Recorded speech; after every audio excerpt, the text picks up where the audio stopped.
ജനങ്ങൾക്കുള്ളിൽ എത്തിക്കാനുള്ള ഒരു അവസരമായി തന്നെ ഇതിനെ ഞങ്ങൾ പ്രയോജനപ്പെടുത്തും.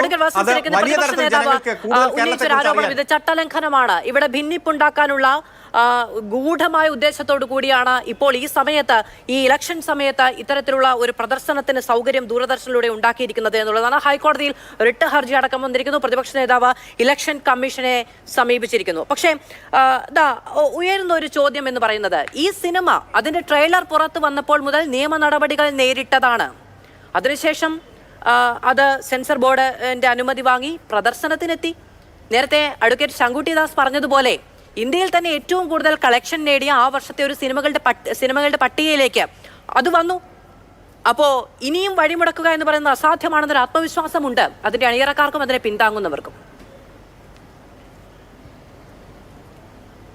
അല്ല, പ്രശ്നം എവിടെയാണ്? പ്രശ്നം ദൂരദർശൻ എന്ന് പറയുന്ന കേന്ദ്ര സർക്കാർ സ്ഥാപനത്തെ എൻ്റെയും മാധുവിൻ്റെയും ഒക്കെ സ്വന്തം സ്ഥാപനമായ ദൂരദർശനെ അതിനുവേണ്ടി വിനിയോഗിക്കുന്നിടത്താണ് പ്രശ്നം. നോക്കൂ, ഇന്ന് ടെലഗ്രാമിൽ ഈ കേരള സ്റ്റോറി അവൈലബിൾ ആണ്. എല്ലാ OTT പ്ലാറ്റ്ഫോമുകളിലും നമുക്ക് കിട്ടും. ചിലപ്പോൾ യൂട്യൂബിൽ ഈവൻ കിട്ടിയേക്കാം. പക്ഷേ ഇത് ദൂരദർശനിലൂടെ പ്രദർശിപ്പിക്കുന്നിടത്തൊരു പ്രശ്നമുണ്ട്. നേരത്തെ അങ്ങ് അരുണിനോട് ചോദിച്ചില്ലേ, ഇത് കേരളത്തിൽ ഇമ്പാക്റ്റ് ഉണ്ടാക്കുമോ? കേരളത്തിൽ ഇമ്പാക്റ്റ് ഉണ്ടാക്കില്ലെന്നേ. This dal is not prepared for Kerala. കേരളത്തിന് വേണ്ടി ഉണ്ടാക്കിയിരിക്കുന്ന ദാലല്ല ഇത് നാഗ്പൂർ ആസ്ഥാനത്ത് വളരെ കൃത്യമായി ക്രൂക്കഡ് മൈൻഡിൽ കുക്ക് ചെയ്യപ്പെട്ടിരിക്കുന്ന ദാലാണ്. അത് ഉത്തരേന്ത്യൻ സംസ്ഥാനങ്ങൾക്ക് വേണ്ടി തന്നെയാണ്. അവിടെ ദൂരദർശന് കേരളത്തെക്കാൾ കൂടുതൽ സ്വീകാര്യതയുണ്ട്. ഇപ്പോൾ ഈ കഥ പറഞ്ഞു വെക്കുന്നത് എവിടെയാണ്? ഏറ്റവും ആദ്യം അവർ പറഞ്ഞ 33,000-ഓളം കുട്ടികൾ കേരളം വിട്ടുപോയി എന്നാണ് പറയുന്നത്. കേരളത്തിൽ നിന്നും മംഗലാപുരത്ത് നിന്നുമായി. പിന്നീട് അവർ അത് തിരുത്തിയെങ്കിൽ പോലും, അങ്ങനെയാണെങ്കിൽ പോലും ആർക്കാണ് മാനക്കേട് ഉണ്ടാവേണ്ടത്? മാധുവിനാണോ, എനിക്കാണോ, അല്ലെങ്കിൽ കേരളത്തിൻ്റെ പ്രതിപക്ഷ നേതാവിനാണോ? മാനക്കേട് ഉണ്ടാവേണ്ടത് ഈ രാജ്യം ഭരിക്കുന്ന അമിത്ഷാ എന്ന് പറയുന്ന ഇന്ത്യയുടെ ആഭ്യന്തര വകുപ്പ് മന്ത്രിക്കാണ്. KSRTC ബസ്സിൽ പോകാൻ പറ്റുമോ? ട്രെയിനിൽ പോകാൻ പറ്റുമോ? പോകാൻ പറ്റുന്നത് ഒന്നെങ്കിൽ കടൽ മാർഗം അല്ലെങ്കിൽ വിമാനമാർഗം. ഇത് രണ്ടും കൈയാളുന്നത് കേന്ദ്രമാണ്. കേരളം എന്ന് പറയുന്ന ഇന്ത്യയിലെ ഒരു സംസ്ഥാനത്ത് നിന്ന് ഈ കേരള സ്റ്റോറി പറയുന്നതിനെ വിശ്വാസത്തിലെടുത്താൽ അത് സത്യമാണെങ്കിൽ, ഇപ്പോൾ ശങ്കുത്തിദാസിനടക്കം വിശുദ്ധ സ്റ്റോറിയായി തോന്നുന്ന കേരള സ്റ്റോറി ഉണ്ടല്ലോ, ആ കേരള സ്റ്റോറി സത്യമാണെന്നിരിക്കട്ടെ, നിങ്ങൾ പറയുന്നത് പോലെ, നിങ്ങളുടെ പ്രൊപ്പഗണ്ട പോലെ ശരിയാണെങ്കിൽ, എങ്കിൽ നിങ്ങളുടെ അമിത്ഷാ ഒരു വലിയ പരാജയമാണെന്ന് നിങ്ങൾ അംഗീകരിക്കുകയാണ്.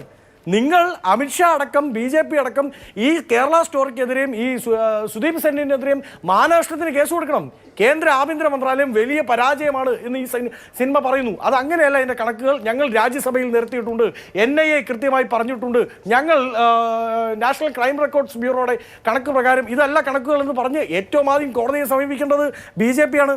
നോക്കൂ, ഇത് ഇവരുടെ പ്രൊപ്പഗണ്ടയുടെ ഭാഗമാണ് എല്ലാ കാലത്തും. ഇപ്പോൾ അടുത്തിടയ്ക്ക് സവർക്കറിൻ്റെ ഒരു സിനിമ വെളിയിൽ വന്നു. എന്തുകൊണ്ടാണ്? അത് വലിയ രീതിയിൽ സാമ്പത്തിക നഷ്ടം നേരിട്ടു എന്നാണ് പറയുന്നത്.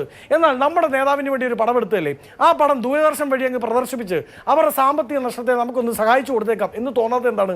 അവിടെ ഒരു എക്സ് പാർട്ടി ഇല്ല. അവിടെ ഇവർക്ക് ആക്രമിക്കാൻ, പ്രതിസ്ഥാനത്ത് നിർത്താൻ, ഇതാ പ്രതിക്കൂട്ടിലേക്ക് ചേർത്ത് നിർത്തി ആക്രമിക്കേണ്ടത് ഇന്നയാളെയാണ് എന്ന് പറഞ്ഞു വെക്കാൻ അവിടെ ആയില്ല. ഒരു എക്സ് പാർട്ടി ഇല്ല.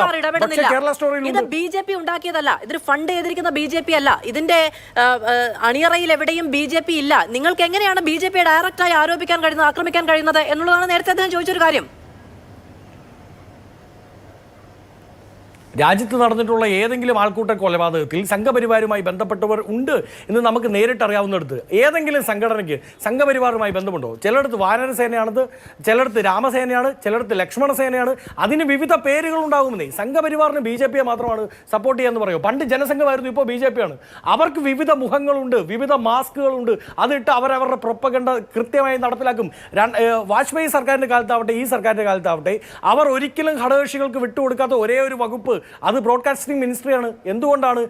ലോകത്തൊട്ടാകെയുള്ള എല്ലാ ഏകാധിപതികളും കയ്യാളി വെച്ചിരുന്നത്, അവരുടെ കൃത്യമായ അജണ്ട നടപ്പിലാക്കിയിരുന്നത് ബ്രോഡ്കാസ്റ്റിംഗ് മിനിസ്റ്ററുകളിലൂടെ തന്നെയാണ്. ഗീബൽസ് ആരായിരുന്നു?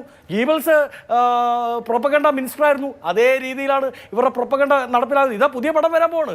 JNU എന്താണ് നമ്മുടെ ജഹാംഗീർ നാഷണൽ യൂണിവേഴ്സിറ്റി എന്ന് പറഞ്ഞുകൊണ്ട് അടുത്ത ദിവസം JNU എന്ന പേരിൽ പടം വരികയാണ്. 2014-19 ഈ ഒന്നാം